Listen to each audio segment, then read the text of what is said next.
Ben Buket, İngiliz Edebiyatı Notlarına hoş geldiniz. Let's start.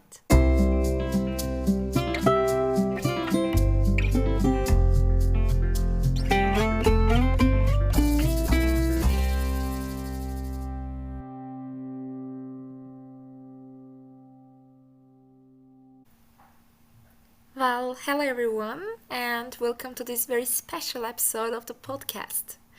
Today we are doing something different, as you can understand. This episode will be entirely in English. Why? If you ask why, because sometimes stepping out of your comfort zone and challenging yourself is the best way to learn and grow.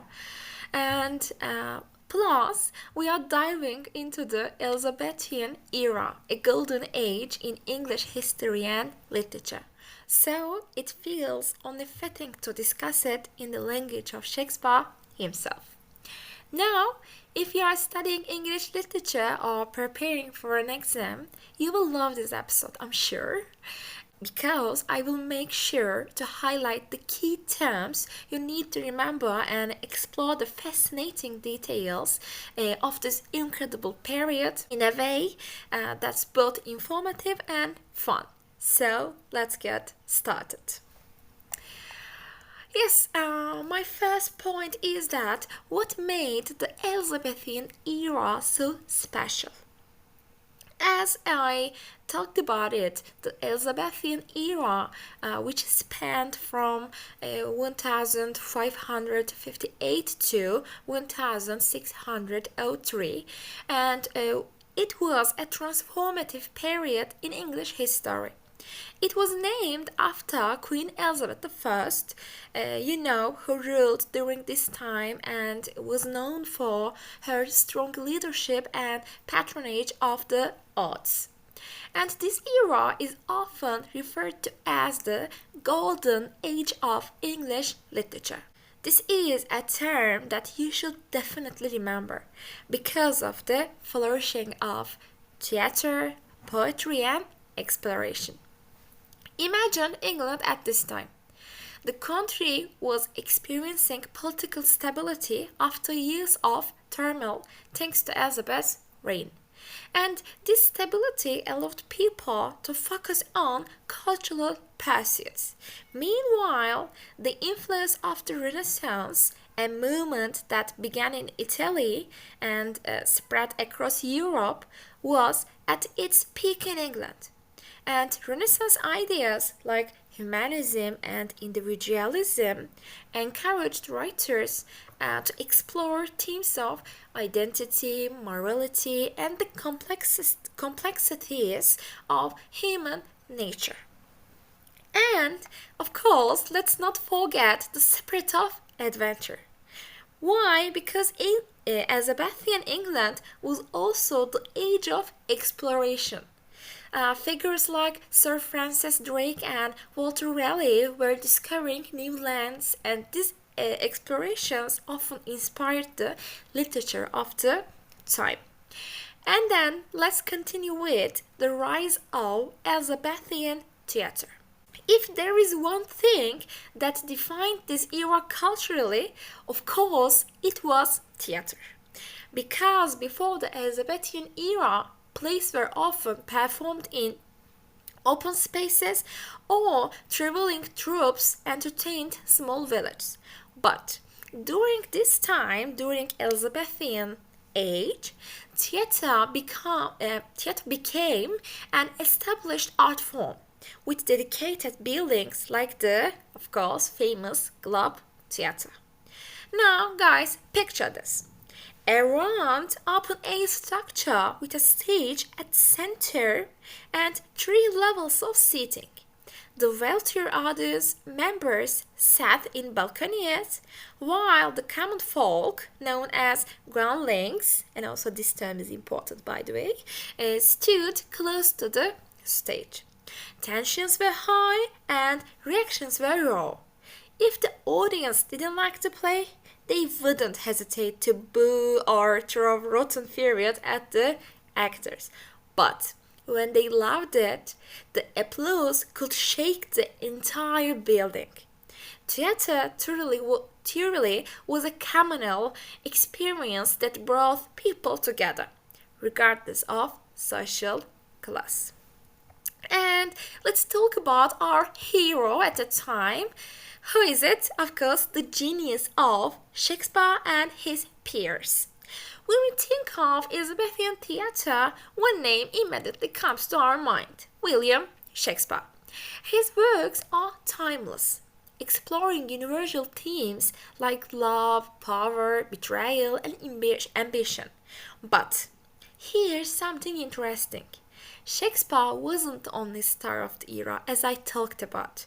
Like writers like Christopher Marlowe, Ben Jonson, and Thomas Kite were also shaping the literary landscape. Marlowe, for example, was known for his play Dr. Faustus, which delves into the dangers of ambition and the thirst for power. And also, Marlowe is the teacher of Shakespeare, by the way. And Kite, the Spanish tragedy, laid the groundwork for the revenge tragedy genre, while Ben Jonson's satirical work like Volpone critiqued society with biting humor. Yes, and also Shakespeare, however, stood out because of his ability to create complex characters and weave integrate plots. His use of means that a rhythmic structure in which lines consist of 10 syllables, alternating between stressed and unstressed beats, and it gave his works a musical quality. And of course, let's not forget his iconic soliloquies, like Hamlet's "To Be or Not to Be," which allowed audiences to peer into the minds of his characters. Now let's look at the genres and themes of Elizabethan theatre. Of course, Elizabethan theatre wasn't limited to only one genre. There was something for everyone. For example, firstly, we have tragedies like Macbeth and Othello. They explored human flaws and moral dilemmas. And also we have comedies like A Midsummer Night's Dream, offered humor and happy endings. And as histories such as Henry V and Richard III delved into England's past. And these plays tackle themes that are still relevant today: love, ambition, identity, and the human condition. That's why we still study them, because they are timeless. As I told you, we can see these themes also today, even in our Turkish series, right? Why does the Elizabethan era still matter?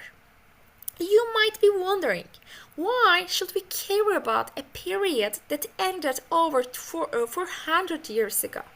Well, the Elizabethan era shaped the foundation of modern English literature. Many of the words and phrases we use today, like "all that glitters is not gold" or "the world's my oyster," come from this time. And the themes explored by writers like Shakespeare continue to resonate with us because they capture something universal about human experience. And here are my final thoughts and some study tips for you. So, here is a quick recap. Firstly, the Elizabethan era was a golden age of culture, exploration, and creativity. Okay? And secondly, at the time, theatre flourished with the Globe Theatre at the heart of it all. And thirdly, Shakespeare wasn't alone.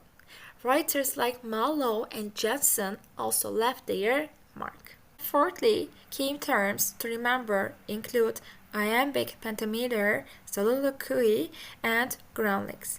And guys, if you are studying for an exam or just want to sound impressive at your next party, these are the points to remember. And hey, if someone challenges you on Shakespeare, hit them with "to be or not to be" and watch them back down.